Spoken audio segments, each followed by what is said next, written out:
नमस्कार मंडळी, श्री स्वामी समर्थ। स्वागत आहे तुमचं माझ्या यूट्यूब चॅनलवरती। आजचा दिवस तुम्हा सर्वांना खूप छान सुखाचा समाधानाचा जाऊ देत हीच मी स्वामींच्या चरणी प्रार्थना करते आणि आजच्या या नवीन व्हिडिओला सुरुवात करते। पण त्या अगोदर तुम्ही माझ्या चॅनलवरती जर नवीन असाल तर चॅनलला पण लगेच सबस्क्राइब करा आणि कमेंटमध्ये श्री स्वामी समर्थ लिहायला अजिबात विसरू। उद्या 17 एप्रिल शुक्रवारचा दिवस आहे आणि या दिवशी चैत्र अमावस्या आलेली आहे, ज्याला दर्श अमावस्या आणि भूताडी अमावस्या असंही म्हटलं जातं। आणि प्रत्येक महिन्याचा शेवट आपण अमावस्येने करत असतो, पण चैत्र अमावस्येला एक वेगळंच आध्यात्मिक महत्त्व दिलं जातं, कारण हा चैत्र महिन्याचा शेवटचा दिवस असतो। तर आजच्या या व्हिडिओमध्ये मी तुम्हाला अमावस्येच्या दिवशी करण्याचा एक सोपा पण प्रभावी असा उपाय सांगणार आहे। आणि हा फक्त उपाय नाही तर योग्य श्रद्धेने आणि विश्वासाने केला तर त्याचा परिणामही जाणवू शकतो। कारण अनेक वेळेला आपल्या आयुष्यात काही अडचणी, अडथळे किंवा समस्या येत असतात आणि त्यातून बाहेर पडण्यासाठी आपण काहीतरी सकारात्मक करण्याची गरज असते। तर या चैत्र अमावस्येची सुरुवात 16 एप्रिल गुरुवारी रात्री 8:11 होत आहे आणि समाप्ती 17 एप्रिल शुक्रवारी सायंकाळी 5:22 होणार आहे।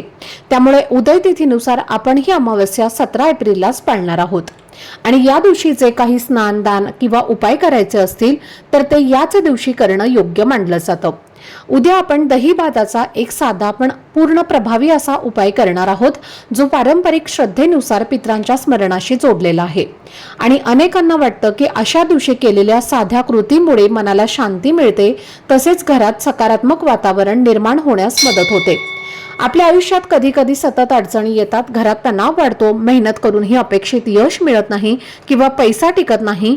अशा वेळी आपण कारण शोधत राहतो, पण त्याचबरोबर हेही लक्षात ठेवायला हवं की कष्ट आणि प्रयत्न करणं हे खूप महत्त्वाचं आहे आणि त्याला साथ देण्यासाठी मनाची सकारात्मकता आणि श्रद्धा देखील तितकीच आवश्यक असते। म्हणूनच अशा विशेष दिवशी छोटे छोटे उपाय केले तर आपल्याला मानसिक आधार मिळतो, आपल्यामध्ये आत्मविश्वास वाढतो आणि आपण आपल्या अडचणींना अधिक शांतपणे सामोरं जाऊ शकतो। आणि म्हणूनच हा उपाय तुम्ही श्रद्धेने करायचा आहे। हा उपाय नेमका कसा करायचा, कोणत्या वेळेत करायचा आणि त्यामागचा अर्थ काय आहे, हे सर्व काही मी तुमच्यासोबत आजच्या व्हिडिओमध्ये शेअर करणार आहे। त्यामुळे व्हिडिओ हा स्किप न करता शेवटपर्यंत नक्की पहा, जेणेकरून तुमच्यापर्यंत योग्य ती माहिती पोहोचेल। आणि तुम्ही माझ्या चॅनलवरती जर नवीन असाल तर चॅनलला पण लगेच सबस्क्राइब करा आणि बेल आयकॉनला सुद्धा प्रेस करा, म्हणजे मी जेव्हा कधीही नवीन व्हिडिओज अपलोड करेन त्याचं नोटिफिकेशन सर्वात आधी तुम्हाला मिळेल आणि तुमचा एकही व्हिडिओ हा मिस होणार नाही। तसेच कमेंटमध्ये तुमच्या कुलदेवीचं नाव नक्की लिहा, कारण चैत्र महिना हा कुलदेवीच्या स्मरणासाठीही खूप खास मानला जातो आणि या निमित्ताने आपल्या श्रद्धेचा एक छोटासा भाग आपण व्यक्त करू शकतो।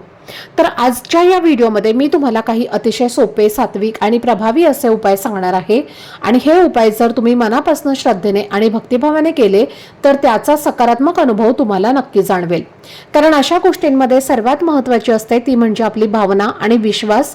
आणि जेव्हा आपण कोणताही उपाय प्रामाणिकपणे करतो तेव्हा तो आपल्या मनावर आणि विचारांवर चांगला परिणाम करत असतो। या व्हिडिओमध्ये तुम्हाला मी 4 ते 5 उपाय सांगणार आहे आणि त्यातील काही उपाय सकाळच्या वेळेत करायचे आहेत तर काही उपाय तुम्हाला संध्याकाळच्या वेळेत करायचे आहेत। आणि पुढे प्रत्येक उपाय कोणत्या वेळेला करायचा हे सुद्धा मी तुम्हाला सांगणार आहे, त्यामुळे व्हिडिओ हा नीट शेवटपर्यंत ऐकत राहा। सर्वात आधी एक महत्त्वाची गोष्ट समजावून घ्या की अमावस्येचा दिवस आला की अनेक लोकांच्या मनात भीती निर्माण होते। काही जण म्हणतात आज अमावस्या आहे म्हणून मी हे करू नये, ते करू नये, पण खरं सांगायचं झालं तर अमावस्या हा घाबरण्याचा दिवस नाही, उलट हा दिवस आपल्या आयुष्यातील नकारात्मक गोष्टी कमी करण्यासाठी आणि मनाला शांत करण्यासाठी खूप उपयोगी मानला जातो। तुम्ही पाहिलं असेल की अनेक ठिकाणी अमावस्येच्या दिवशी लक्ष्मी पूजन केलं जातं आणि त्यामुळे हा दिवस समृद्धी, शांती आणि पितरांच्या स्मरणासाठी विशेष मानला जातो।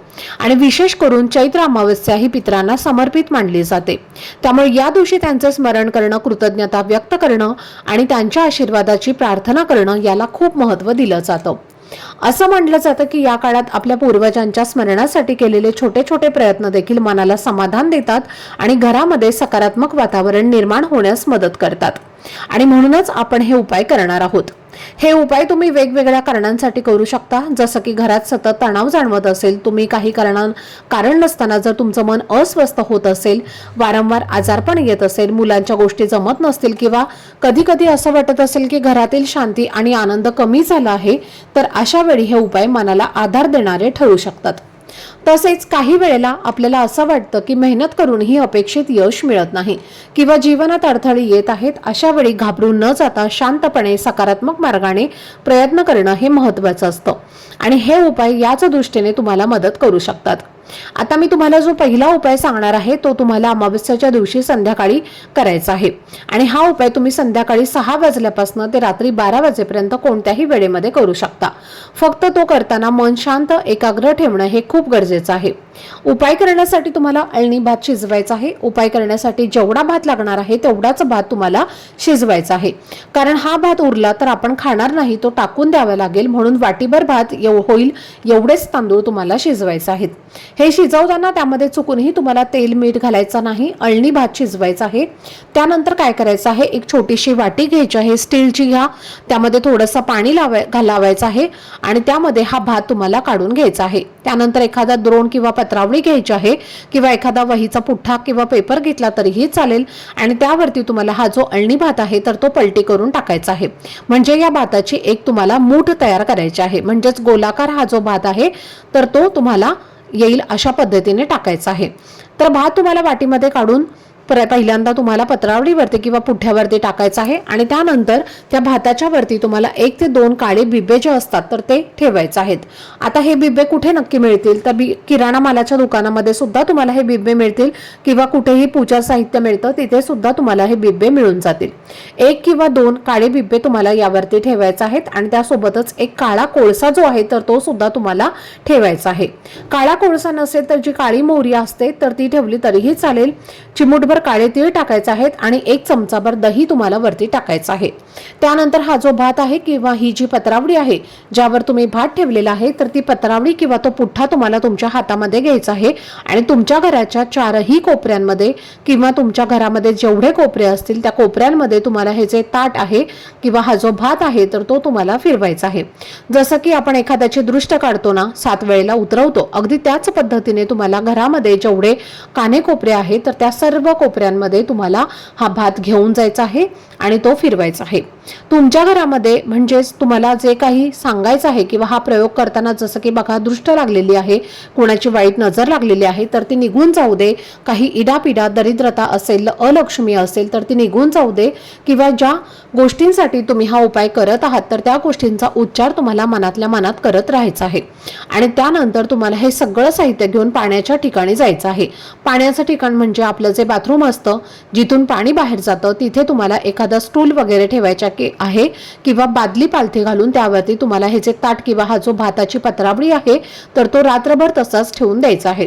त्यानंतर दुसऱ्या दिवशी म्हणजेच शनिवार आहे तर शनिवारी सकाळी घरातल्या एका व्यक्तीने लवकर उठायचं आहे, अगदी सकाळी सकाळी उठायचं आहे आणि उठल्यानंतर काय करायचं आहे, एक तांब्या भरून पाणी तुम्हाला तुमच्या घराच्या बाहेर ठेवायचं आहे आणि त्यानंतर तो भात तिथून उचलायचा आहे आणि घरातनं बाहेर घेऊन जायचं आहे। बाहेर घेऊन गेल्यानंतर अशा ठिकाणी ठेवा जिथे कुत्रे किंवा पक्षी येऊन खातील किंवा पाणी आहे, वाहती नदी असेल तर त्याच्या कडेला सुद्धा तुम्ही हा भात ठेवू शकता। भात ठेवल्यानंतर मागे फिरून पाहायचं नाही, सरळ घरी यायचं आहे, जे पाणी तुम्ही घराच्या बाहेर ठेवलेलं आहे आणि फक्त ते आपल्या पायावरती, अंगावरती, डोक्यावरती थोडं थोडं शिंपडायचं आहे आणि घरामध्ये यायचं आहे आणि लगेच स्नान करून जी काही तुमची नित्यकामं आहेत तर ती तुम्हाला करायची आहेत आणि अशा पद्धतीने हा पहिला उपाय तुम्हाला करायचा आहे। खूप जास्त असा हा प्रभावी उपाय आहे। हा उपाय केल्याने घरातील पितृदोष कमी होतो, त्याचबरोबर घरात असणारी सततची कटकट, भांडणं ही सुद्धा कमी होतात, प्रगतीचे मार्ग खुले होतात, घरात सुख शांती समृद्धी जी आहे तर ती नांदू लागते। तसेच शत्रूंची वाईट नजर आपल्या घरावरती असेल किंवा कोणी नजरबाधा आपल्या घराला, आपल्या कुटुंबाला केली असेल तर ती 100% दूर होते। म्हणून हा एक उपाय तुम्ही आवर्जून करायचा आहे। आता दुसरा उपाय जो आहे तर तो तुम्हाला खास करून तुमच्या मुलांसाठी करायचा आहे, कारण आपली मुलंच आपलं सोनं असतं आणि आपल्या आयुष्यामध्ये आपल्या मुलांचं जे काही स्थान आहे तर ते खूप मोठं आहे। आपली मुलं सुखी असतील तर आपण सुखी आहे। मुलांमुळे घरामध्ये नेहमी आनंद असतो आणि त्यामुळे जर मुलांना बाहेरची बाधा झालेली असेल, मुलं सतत घरामध्ये किरकिरेपणा करत असतील, हट्टीपणा करत असतील, चिडचिडेपणा करत असतील किंवा बघा मुलांचं मन अभ्यासामध्ये लागत नाही किंवा मुलं सतत आजारी पडत असतात आणि बऱ्याच वेळेला असंही होतं की जर एखाद्या बाहेरच्या व्यक्तीची वाईट नजर आपल्या मुलांवरती पडली तर मुलं रात्री झोपेतून दचकून उठतात आणि अचानक मुलांना ताप येतो, मुलांची प्रगती जी आहे तर ती खुंटते आणि अशा काही समस्या तुमच्याही मुलांमध्ये असतील तर तुम्हाला मुलांसाठी एक अत्यंत प्रभावी उपाय करायचा आहे। हा उपाय सुद्धा 100% प्रभावी आहे। हा उपाय तुम्हाला उद्या शुक्रवारी 12च्या आत म्हणजे दुपारी 12 वाजण्याच्या आधी करायचा आहे।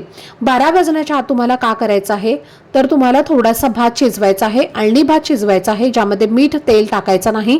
तुमच्या घरामध्ये 2 मुलं असतील तर 2 मुलांसाठी 2 वाट्या भात होईल एवढा तुम्हाला शिजवायचा आहे।